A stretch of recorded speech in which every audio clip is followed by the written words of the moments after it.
বিপ্লবের পরে আমাদের মিডিয়াগুলোতেও লেখা হচ্ছে যে দখলের হাত বদল, এবং বেশিরভাগ ক্ষেত্রেই এই অভিযোগটা বিএনপির বিরুদ্ধে উঠছে যে বিএনপির লোকজন আপনার বিভিন্ন জায়গাতে আওয়ামী লীগের যে সমস্ত দখলের বিভিন্ন জায়গায় দখল করেছিল সেই জায়গাগুলো বিএনপি জাস্ট রিপ্লেস করছে।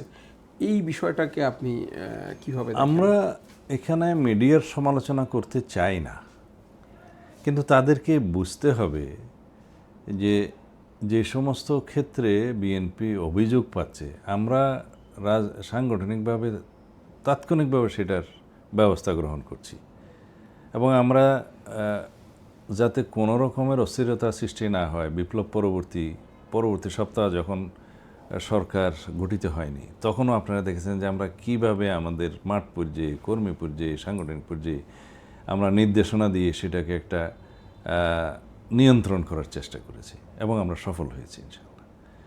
এখন যে সমস্ত অভিযোগগুলো উঠেছিল কিছু কিছু ক্ষেত্রে একেবারে অসত্য নয়, সেগুলো আমরা ব্যবস্থা নিয়েছি, সাংগঠনিক ব্যবস্থা নিয়েছি, বহিষ্কার করেছি, বিলুপ্ত করেছি, বিভিন্ন জায়গায় কমিটিগুলো করেছি। বাট সর্বক্ষেত্রে দেখা গেছে অভিযোগগুলো সত্য এমন নয়। অনেক ক্ষেত্রে দেখা গেছে যে তাদের কোনো পলিটিক্যাল আইডেন্টিটি নাই, এবং সেই মিসক্রিয়েন্টগুলো এমন কিছু কাজ করছে যাতে মানুষ মনে করে যে এটা বিএনপি জড়িত। এগুলো অনেকগুলো আইডেন্টিফাইড হয়েছে যে পতিত ফেসিবাদের দোসররা যারা এই কাজে ব্যস্ত ছিল তারা আবার লোক পাল্টে একই কাজটা করেছে, কিন্তু দোষটা কেমন যেন বিএনপির ঘাড়ে এসে যাচ্ছিল। তো এগুলো আমরা অনেকগুলো তদন্ত করে দেখেছি যে এই সমস্ত কিছু কিছু ক্ষেত্রে কিন্তু আমরা পত্রিকায় রিপোর্টিংও পেয়েছি যে ওখানে ছাত্রলীগ বা অন্যান্য কিছু মিসক্রিয়েন্ট বা যাদের কোনো রাজনৈতিক পরিচয় নাই কিন্তু সুযোগ সন্ধানী এরা ইনভলভ হয়ে গেছিলো। এগুলো সত্য কথা। বাট রাজনৈতিকভাবে আমরা খুব ড্রাস্টিক অ্যাকশনে গিয়েছি যেখানে যা যা আমরা খবর পাই। তবে 15-16 বছরে বাংলাদেশের এই সমস্ত ক্ষেত্রে কিছু অপসংস্কৃতি, রাজনীতির ঢুকে পড়েছিল, যেগুলো ওভারনাইট এগুলো থেকে মুক্ত হওয়া একটু দুষ্কর। তা আমাদের যে অঙ্গীকার, জনগণের যে এসপিরেশন, তার সাথে কিন্তু জনগণের যে চাওয়া পাওয়া আকাঙ্ক্ষা, তার সাথে কিন্তু আমরা মিলিয়ে চলছি। যেখানেই আমরা এই সমস্ত অনাচার বা এই সমস্ত হাত বদল এগুলোর খবর পাচ্ছি আমরা সেখানে অ্যাড্রেস করার চেষ্টা করছি এবং আমরা সফল হচ্ছি ইনশাআল্লাহ। এটা ওভারনাইট না গেলেও এটা আমাদের প্রচেষ্টা অব্যাহত থাকবে। যারা এই সমস্ত কর্মে জড়িত বা জড়িত হওয়ার ইচ্ছা প্রকাশ করছে আর কি ফেসিবাদের দোসরদেরকে শেল্টার দেওয়ার জন্য, সেটা আমাদের নজরে আসলে অবশ্যই আমরা সেটা অ্যাড্রেস করব। এখানে গণমাধ্যমের ভূমিকাটা আরও জোরালো হওয়া উচিত। যতই সমালোচনা বেশি হবে ততই কিন্তু গণতন্ত্র শক্তিশালী হবে আমরা মনে করি। সেই জন্যই ফ্রি ফেয়ার মিডিয়া, প্রেস, এটা বাইরের পৃথিবীতে 1 নম্বর গুরুত্ব দেওয়া হয়। বলা হয় যে এই সমস্ত দেশে প্রেস ফ্রিডম বেশি, সেই সমস্ত দেশে ডেমোক্রেসি স্ট্রং বেশি, শক্তিশালী ডেমোক্রেসি। এটা রেসিপ্রোকাল। এই সরকারের ভিতরে মানে ইন্টারিম সরকার আরেকটা মানে আমরা দেখতে পাচ্ছি যে একটা ইতিমধ্যেই তার একটা রাজনৈতিক দল, এখন একটা রাজনৈতিক দল গঠিত হচ্ছে যারা এই সরকার কাছ থেকে সহায়তা পাচ্ছে বা সুবিধা পাচ্ছে। এ ধরনের একটা মানে ইন্টারিম গভর্নমেন্টের পক্ষ থেকে এই যে একটা রাজনৈতিক দল গঠনের যদি মানে সুবিধা পাচ্ছে বা পেয়ে থাকে, এই বিষয়টাকে বিএনপি কিভাবে দেখছে? আমরা নতুন পলিটিক্যাল পার্টি প্ল্যাটফর্ম সৃষ্টি হোক সেটাতে আমরা অবশ্যই মানে স্বাগতম জানাবো, কিন্তু সরকারি সুযোগ সুবিধা নিয়ে কিংস পার্টির মতো করে কোনো পলিটিক্যাল পার্টি ফরমেশনটাকে অবশ্যই সমালোচনা করব, এটা স্বাভাবিক।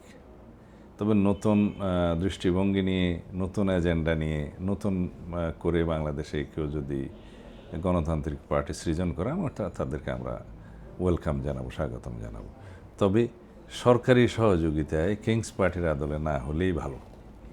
আমরা এই যে জুলাই বিপ্লব যারা করল, নেতৃত্ব দিল, বিশেষ করে যে ছাত্ররা, আমরা যেটা বলা হচ্ছে যে জেনজি, একটা মানে জেনারেশনের যে চেঞ্জ, বিএনপি এই জেনারেশনের চেঞ্জটা মানে একটা পুরানো রাজনৈতিক দল হিসাবে এই জেনারেশনের চেঞ্জ তাদের মানসিক মানে পঠন পাঠন কতটুকু করতে পেরেছে বা তাদের যে চিন্তা ভাবনা কতটুকু ধারণ করতে পেরেছে বা পাঠ করতে পেরেছে বলে আপনারা আপনার মনে যেটা হয়? বলছেন যে জেন জি এবং ছাত্র আন্দোলনের নেতৃত্বে যারা ছিল, ছাত্র গণ আন্দোলন, এটা ছাত্র জনতার আন্দোলন। যতদিন পর্যন্ত মাস পার্টিসিপেশন না হয়েছে ততদিন কোনো আন্দোলন সফল হয় না, এটা পৃথিবীর ইতিহাস। তো এখানে ছাত্র গণ আন্দোলন, জনতার অংশগ্রহণ, তার মধ্যে ঐক্য হয়ে গেছিল, দাবির মধ্যে ঐক্য হয়ে গেছিল। আমরা কাজ করেছি সেজন্য। আমরা দীর্ঘ 15-16 বছরের আন্দোলনের পরিক্রমায়, পথ পরিক্রমায় এবং ধারাবাহিকতায় এসে এইখানটার সেই ফাইনাল কনক্লুশনটা আমরা পেয়েছি, বিজয় অর্জিত হয়েছে। এখানে মানে প্রজন্ম যেটা বলছেন, জেনারেশন জেড, জেন জি এবং আমাদের ছাত্র জনতা সবাই ঐক্যবদ্ধভাবে এই ফেসিবাদের পতন চেয়েছে। তখন সামনে একটা ফেসিস্ট হাসিনা ছিল এবং সামনে আমাদের পিছনে ছিল অধিকার হারা জনগণ, ছাত্র জনতা।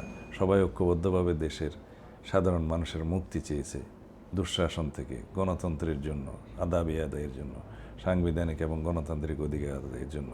এটাকে আমি সবসময় বলি, এটা একটা গণতান্ত্রিক অভ্যুত্থান, এটা একটা গণতান্ত্রিক বিপ্লব, এটা কোনো সমাজতান্ত্রিক বিপ্লব নয়, এটা কোনো বলশেবিক বিপ্লব নয়। সুতরাং গণতান্ত্রিক বিপ্লব যেখানে হয় সেখানে গণতান্ত্রিক অধিকার ফিরিয়ে পাওয়ার প্রশ্নটি প্রধান থাকে, সাংবিধানিক অধিকার ফিরিয়ে পাওয়ার প্রশ্নটি প্রধান থাকে এবং মানুষের অধিকার হারা জনগণের অধিকার ফিরিয়ে পাওয়ার আন্দোলনের নামই হচ্ছে ডেমোক্রেটিক রিভলিউশন অথবা ডেমোক্রেটিক মাস অ্যাপ্রাইজ। তো এই জিনিসগুলা আপনারা যে সামনে নিয়ে আসছেন, এইখানে বলতে গেলে বিএনপি নেতৃত্বে ছিল এবং দীর্ঘ 15 থেকে 16 বছর এই ধারাবাহিকতায় আমরা আন্দোলন করেছি। আমরা তাদেরকে ইনক্লুসিভ, আমরা এই জেনারেশনকে ধারণ করি এবং এই জেনারেশন থেকে এই ভবিষ্যৎ নেতৃত্ব প্রতিষ্ঠার জন্য আমরা অবিরত কাজ করে যাচ্ছি। কারণ পরবর্তী প্রজন্মের হাতেই তো আমাদেরকে দিয়ে যেতে হবে এই দেশটাকে, তাদের নেতৃত্ব সৃষ্টি করতে হবে। তো সৃজনশীলতার জন্য পরবর্তী প্রজন্মকে আমরা আমাদের রাজনীতিতে ধারণ করতে চাই, তাদের হাতেই ভবিষ্যতের নেতৃত্ব দিতে চাই, এখানে কোনো দ্বিমত নেই। আমরা যদি বলি এভাবে যে এই যে ফ্যাসিবাদ বিরোধী আন্দোলনে বিএনপি অনেক দীর্ঘ আন্দোলন করেছে এবং বিএনপির অসংখ্য নেতাকর্মী শহীদ হয়েছে, অসংখ্য নেতাকর্মী আহত হয়েছে, তাদের জীবন ধ্বংস হয়ে গেছে মামলায়, জেলখানার ভিতরে বা জেলখানার বাইরে তারা, এবং অনেক বড় বড় বাংলাদেশের ইতিহাসের 2013 সালে, 2018 সালে, 2024 সালে যেই বড় আন্দোলনগুলো হয়েছে, যে আন্দোলনগুলো হয়েছে, এত বড় আন্দোলন কিন্তু বাংলাদেশে 90-এও হয় নাই। অর্থাৎ আমি যদি বলি যে বিএনপির নেতৃত্বে এই যে এত বড় আন্দোলনগুলো বারবার হয়েছে, কিন্তু সেই আন্দোলনটা সফল হয় নাই, মানে সফল হয় নাই বলতে অর্থাৎ যে শেখ হাসিনাকে উৎখাত করা যায়নি সেই অর্থে। তাহলে এইবারে এই যে মানে শেখ হাসিনাকে উৎখাত করা গেল, এখানে বিশেষ কি ফ্যাক্টর ছিল বলে আপনি মনে করেন যেটা আগের আন্দোলনগুলোতে ছিল না? এইটা আমি আপনার কাছে আশা করছিলাম, এই প্রশ্নটা খুবই গুরুত্বপূর্ণ। পৃথিবীর রাজনৈতিক ইতিহাসে কোনো ফেসিবাদের পতন একদিনে হয় নাই, কোনো ফেসিবাদের পতন একটি আন্দোলনে হয় নাই। ফেসিবাদের পতন নিশ্চিত করার জন্য অবিরত ক্রমাগত সংগ্রামের মধ্য দিয়ে, ত্যাগ তিতিক্ষার মধ্য দিয়ে, রক্তপাতের মধ্য দিয়ে, রক্তদানের মধ্য দিয়ে, হাজারো লাখো সংখ্যায় জেল কারাবরণের মধ্য দিয়ে হয়েছে এবং সেটা এক জায়গায় এসে পরিপক্ক অবস্থায় আসে। তখন কোনো না কোনো ঘটনায় সেটাকে এমনভাবে স্পার্ক হয়, তখন আর ফেসিবাদ টিকে থাকতে পারে না। সেটা পৃথিবীর সমস্ত ফেসিবাদের পতনের ইতিহাস আপনি অ্যানালাইসিস করেন এবং সে দীর্ঘ সংগ্রামের পরিক্রমায়, পথ পরিক্রমায় একটা জায়গায় এসে এটা পরিপক্কতা পায় এবং কোথাও গিয়ে একটা স্পার্কিং হয়, সেই স্পার্কিংয়ে ফেসিবাদের পতন হয়। সুতরাং একদিনের একটা সামাজিক আন্দোলনে পরবর্তীতে রাজনৈতিক আন্দোলনে পরিণত হয়ে যে রাতারাতি সরকারের পতন হয়েছে, ফেসিবাদের পতন হয়েছে, তা নয়। এটা একটা cumulative result of continuous movement এবং সেই স্ট্রাগলটার মধ্য দিয়ে আমাদের যত নেতাকর্মীকে শহীদ হতে হয়েছে এবং হাজারে হাজারে লক্ষে আমাদেরকে কারাবরণ করতে হয়েছে। এই জুলাই আগস্ট বিপ্লবের মধ্যেও 400-এরও অধিক বিএনপি ছাত্রদলের নেতাকর্মীকে প্রাণ বিসর্জন দিতে হয়েছে। তো সুতরাং এটা ওভারনাইট কোনো আন্দোলন হঠাৎ করে স্পার্ক করে ফেসিবাদের পতন হয়েছে তা নয়। তা আমরা যে সফল হইনি তা নয়, এটা হচ্ছে যে সফল হওয়ার রাস্তার মধ্যে যতগুলো আন্দোলন হয়েছে সেই আন্দোলনগুলো এক একটা সোপান। আমরা একটা কবিতায় বলি না যে মুক্তির মন্দিরে সুপানো তলে কত প্রাণ হলো বলিদান, লেখা আছে অশ্রু জলে। রাইট। সেটি সোপান নির্মাণ করেছি আমরা দীর্ঘ পথ পরিক্রমায়। আমরা যদি এই যে সরকারের পরিবর্তনের পরেও আমরা আপনার কাছে কি মনে হয় না যে এত বড় একটা বিপ্লবের পরে বিশেষ করে যখন আওয়ামী লীগের পুরা সেট আপটা পালিয়ে গেল বা এই ধরনের একটা বিপর্যয়ের পরে হঠাৎ করে আবার এত দ্রুত এত ব্লাডশেডের পরে হঠাৎ করে এত দ্রুত আবার আওয়ামী লীগ আলোচনায় চলে আসা, এই বিষয়টা কি এটা কি আপনাদের এই যে বিপ্লবের একটা ব্যর্থতা বা বিপ্লবের অংশীদারদের কোনো অনাস্থা বা অনৈক্যের সুযোগ নিয়ে এত দ্রুত আওয়ামী লীগ আবার আলোচনায় চলে আসলো? নো জেন্টলম্যান, এটা হচ্ছে একটা রেসিডিউ, প্রতি বিপ্লবের রেসিডিউ। প্রত্যেকটা বিপ্লবের পরবর্তী যেমন প্রতি বিপ্লবের একটা সম্ভাবনা থাকে, সেই প্রতি বিপ্লবের কিছু রেসিডিউ এরকম থাকে, ভাব থাকে। সেই রেসিডিউটা এখন আমরা চোখে দেখতে পাচ্ছি। এটা নট দ্যাট যে সেই প্রতি বিপ্লবী সফল হবে বা সফল হওয়ার কোনো চান্সেস আছে। বাংলাদেশের মানুষের মধ্যে সেই ঐক্যটা আপনি দেখেছেন। আপনি গত কিছুদিন আগে সাইফুল ইসলাম নামে একজন যে আইনজীবী একটা হত্যাকাণ্ডের শিকার হয়েছে চট্টগ্রামে কিছু উগ্রপন্থীদের হাতে, তারপরে আপনি যে কয়টা জানাজা দেখেছেন তার মধ্যে কি কোনো রাজনৈতিক পরিচয় খুঁজে পেয়েছেন? এটা হচ্ছে একটা জাতীয় ঐক্য, সবাই এক জায়গায় এসছে এবং এমনভাবে এসছে যে সেই প্রভোকেশনে, যেটা বলবো যে উগ্রবাদীদের যে একটা উস্কানি ছিল যে বাংলাদেশের রায়ট সৃষ্টি করার, কেউই তো সেই উস্কানিতে পা দেয় নাই। সুতরাং this nation is very much matured by now. এই জাতির মধ্যে পরিপক্কতা এসছে এবং তারা অত্যন্ত সচেতন এবং বাংলাদেশের টোটাল নেশন আজকে ঐক্যবদ্ধ এই ফেসিজমের বিরুদ্ধে, তাদের ষড়যন্ত্রের বিরুদ্ধে। এই যে প্রতি বিপ্লবের কথা বললেন, আপনি কি মনে করেন, আমরা কি দেখতে পাচ্ছি যে এই প্রতি বিপ্লবের পেছনে আমাদের একটি প্রতিবেশী দেশ যারা ফ্যাসিবাদদের প্রধান পৃষ্ঠপোষক ছিল তাদের কোনো ভূমিকা আছে বা তাদের কোনো উস্কানি বা পৃষ্ঠপোষকতা সহযোগিতা এরকম কিছু কি দেখছেন আপনি? আমি সেইভাবে বলতে চাই না, যেহেতু বিএনপি অনেকবার রাষ্ট্র পরিচালনার দায়িত্ব পেয়েছিল অতীতে এবং সামনেও পাওয়ার আশা রাখে। আমরা একটা গুড নেইবারহুড রাখতে চাই আমাদের রিলেশনের মধ্যে। আমি সেইভাবে জিনিসটাকে দেখতে চাই না। আমি আহ্বান করব যে some corner or quarter from Indian side, specially some medias যারা অপপ্রচারে লিপ্ত বা বিভিন্ন রকমের ইংরেজিতে বলাই ভালো এটা ডিসইনফরমেশন ছড়াচ্ছে, এগুলোকে অ্যাড্রেস করার জন্য ইন্ডিয়ান অথরিটির উচিত যাতে কুইকলি তারা কিছু পদক্ষেপ নেয়, যাতে আমাদের বাইলেটারাল রিলেশনশিপ যেটা আছে সেটা ক্ষতিগ্রস্ত না হয়। Ultimately you cannot change your neighbour. আমি এইভাবেই দেখতে চাই জিনিসগুলো। কিন্তু আপনারাও তো এই যে ভারত বিরোধী বিভিন্ন কর্মসূচি পালন করছেন বা এই যে ভারতীয় এটা আসলে ঠিক ভারত বিরোধী কর্মসূচি প্রশ্নটা এইভাবে না করে যদি বলতেন যে বাংলাদেশের সপক্ষে আমরা সোচ্চার হয়েছি, বাংলাদেশের পতাকাকে সমুন্নত রাখার জন্য আমরা জাতীয় ঐক্যমত সৃষ্টি করছি এবং গণমানুষের মধ্যে ঐক্য সৃষ্টি করার প্রচেষ্টা নিচ্ছি, এটা এমন না যে আরেক দেশের আমরা বিরোধিতা করছি।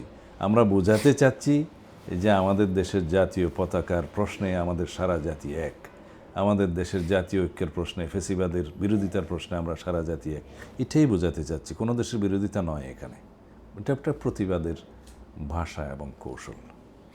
আপনি কি এটাকে শুধু ভারতীয় কিছু মিডিয়ার অপপ্রচার হিসেবে দেখেন না? কর্নার বলেছি, সার্টেন কর্নার, রাইট।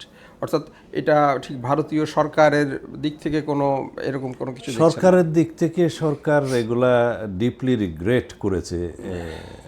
আগরতলা আমাদের অ্যাসিস্ট্যান্ট হাই কমিশন অফিসে পতাকা অবমাননার পর, আমাদের জাতীয় পতাকা অবমাননার পর তারা ইমিডিয়েটলি রিঅ্যাকশন দিয়েছে, ডিপলি রিগ্রেট করেছে এবং তারা নিরাপত্তা নিশ্চিত করেছে।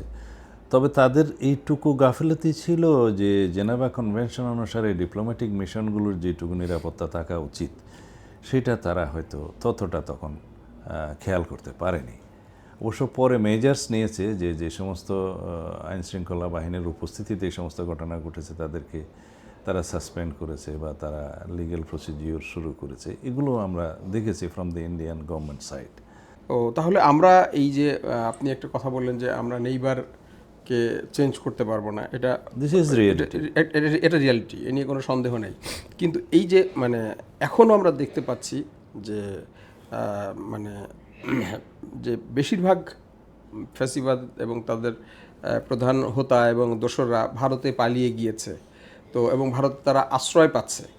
এই যে যখন এই ফ্যাসিবাদকে তারা আশ্রয় দেয় তখন তাদেরকে কিভাবে আস্থায় আনা যায় বা যেতে পারে? হ্যাঁ, দেখুন, পতিত ফেসিবাদ পালিয়ে আশ্রয় নিয়েছে ভারতে, এটা ভারতেরই একরকম গলার কাঁটা হয়ে গেছে বলে আমার মনে হয়।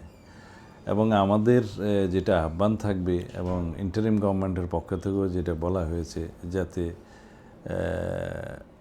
শেখ হাসিনা ওখানে বসে কোনো রাজনৈতিক অপতৎপরতা বাংলাদেশের অভ্যন্তরে না চালাতে পারে এবং বাংলাদেশে অস্থিরতা সৃষ্টির কোনো কার্যক্রম যেন সে না করতে পারে, এটাই আহ্বান আমাদের পক্ষ থেকেও থাকবে। আপনি বাংলাদেশের আগামী নির্বাচন ঠিক কতদিন পরে, মিনিমাম কতদিন পরে হওয়া উচিত বলে আপনি প্রত্যাশা করেন? এখন ডিসেম্বরের আজকে কত তারিখ? 8 তারিখ। 8 তারিখ। আমি মনে করি এটা আগামী মার্চ এপ্রিলের মধ্যে ইজিলি করা যায়, না পারলেও অন্তত জুনের ভিতরে করা যায় বলে আমি মনে করি, রিজনেবল টাইমের মধ্যে। রাইট। তো আগামী নির্বাচন আপনারা কি এককভাবে করবেন, না আপনাদের যে আগের যে জোট সঙ্গী ছিল জামাত তাদের সাথে করবেন, না এরকম কোনো মানে পরিকল্পনা, আপনাদের পরিকল্পনাটা কি? এই বিষয়ে এখনও অনেক সময় আছে কথাবার্তা বলার, রাজনীতিতে it's long way to go. তো জনাব সালাউদ্দিন আহমেদ, ইনকিলাব ডিজিটালকে সময় দেওয়ার জন্য আপনাকে অনেক ধন্যবাদ। আশা করি ইনশাল্লাহ পরবর্তীতে আবারও ইনকিলাবের সাথে আপনাকে পাবো। অবশ্যই, ধন্যবাদ। ধন্যবাদ।